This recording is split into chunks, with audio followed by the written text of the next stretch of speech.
Hi, my name is Craig, and in this episode of Give Me 2 Minutes, we're going to be looking at semicolons. Semicolons are composed of a full stop and a comma, one above the other. They have two uses.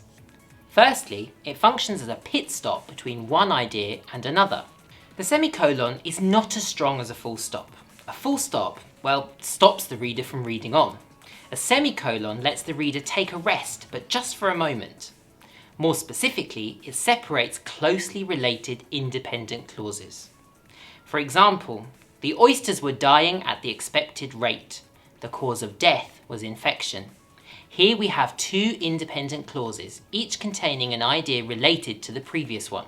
As sentences, they would be very short, but as a semicolon, it means that the author knows the relationship between the clauses. Secondly, a semicolon can be used to separate complicated entries in a list.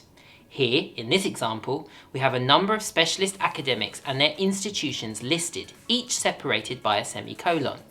Here, a comma would mean the sentence would be too long, and full stops would result in lots of short sentences.